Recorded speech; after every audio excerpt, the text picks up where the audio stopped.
Hello friends! Today we're going to read The Berenstain Bears Forget Their Manners by Stan and Jan Berenstain. There was trouble in the big tree house down a sunny dirt road deep in bear country. Trouble with manners.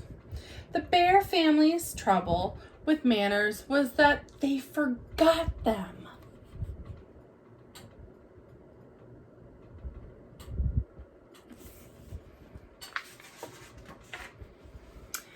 First, it was just an occasional please or thank you that was forgotten.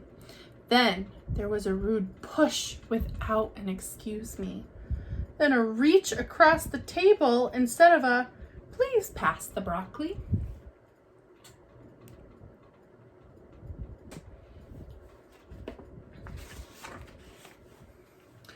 Mama Bear wasn't quite sure how or why it happened. But she was sure of one thing. Whatever the reason, the bear family had become a pushing, shoving, name-calling, ill-mannered mess. Silly head, fuzz brain, noodle puss. At the table, it was even worse. They were grabbing, mouth-stuffing, food-fighting, kicking under the table supper mess.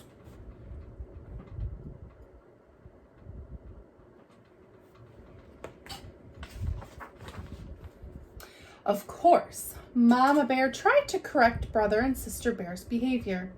She tried coaxing, she tried complaining, she tried shouting. She tried going to Papa for help, though it sometimes seemed to Mama that he was part of the problem. Papa banged on the table and shouted as only he could shout, but nothing really seemed to do any good.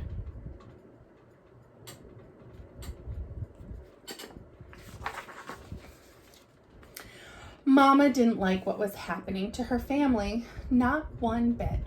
Something had to be done. But what? The best way to fight bad habits, she thought, was with good habits. Then she thought of a plan. She got a big piece of cardboard and a marker. At the top, she wrote, "The Bear Family Politeness Plan." When the plan was finished, she called a family meeting and showed it to Papa and the cubs.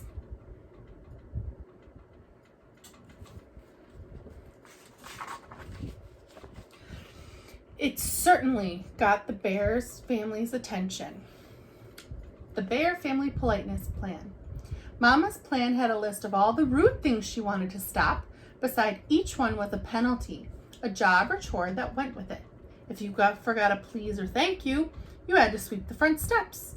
If you pushed or shoved, you had to beat 2 rugs. If you got caught name calling, you had to clean the whole cellar.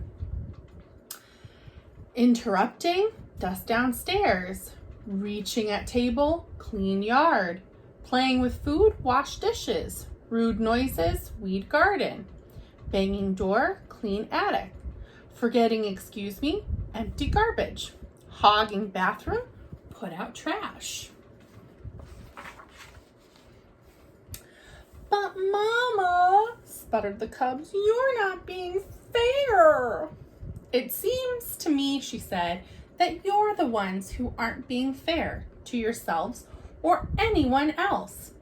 That's what manners are all about, being fair and considerate.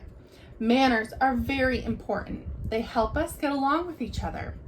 Why, without manners, your mama's absolutely right, interrupted Papa. Thank you, Papa, for your comment, but interrupting is number 3 on the rude list, and the penalty is dusting the downstairs, Mama said, and handed him the feather duster.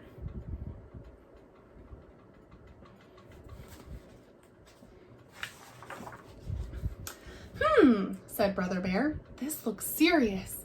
I think we better come up with a plan of our own, or we're going to be doing a lot of extra chores. What sort of plan? Asked Sister. Well, he said, instead of just being polite, we'll be super polite. We'll please and thank you so much that Mama will get fed up and call the whole thing off. Yes, said Sister, we'll be so polite, she won't be able to stand it.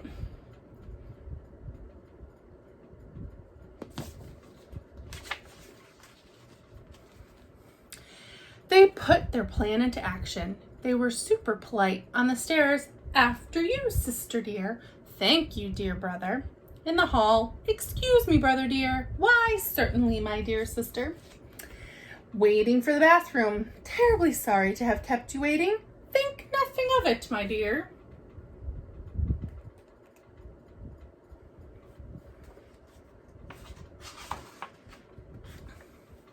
But it didn't work the way they expected.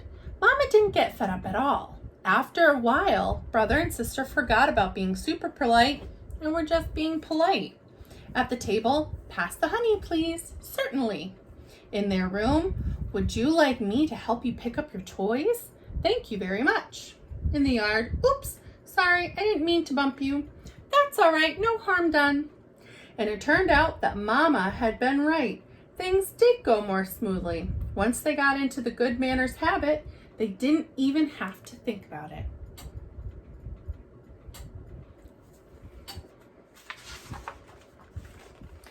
But it wasn't so easy for Papa. He was the one who got fed up. It's a little harder to change habits when you're older, and he had to do quite a few extra chores for forgetting his manners. I'm glad to get out of the house, away from that politeness plan, he said as he drove the family along the highway on a trip to the supermarket. Manners and courtesy are just as important away from the home, especially on the road, said Mama, as they stopped at a stop sign to let pedestrians and other cars pass. They help us drive safely.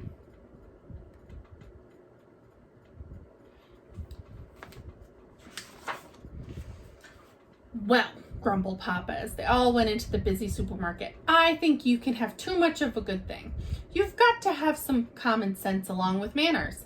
Why, if you let everyone go ahead of you at the checkout, you'd be there forever. And sometimes you have to interrupt. Excuse me, madame, he interrupted a shopper, but I believe you have a leaking bottle in your cart. The shopper thanked him for his help.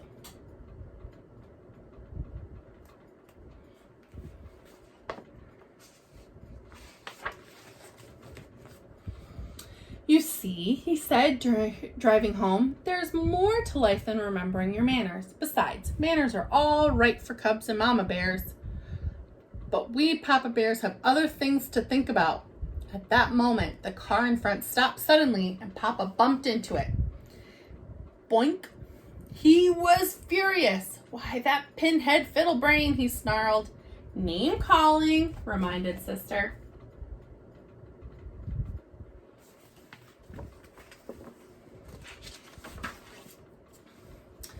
The penalty for name calling was cleaning the whole cellar, so Papa gritted his teeth and remembered his manners.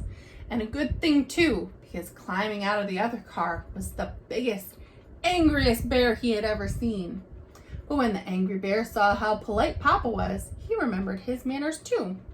He explained that he had stopped short because of a mama duck and her ducklings had crossed in front of him. Then he and Papa Bear looked at their bumpers and saw that no harm had been done.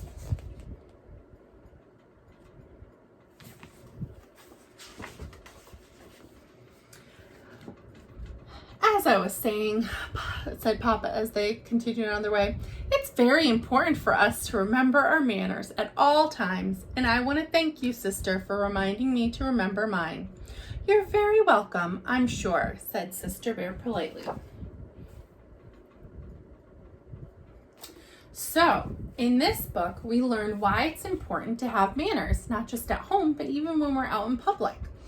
So, I want to know, why do you think manners are important? Can you think of a time that being polite to somebody made a situation not so bad? Talk about it with your family or write about it in your journal. See you tomorrow.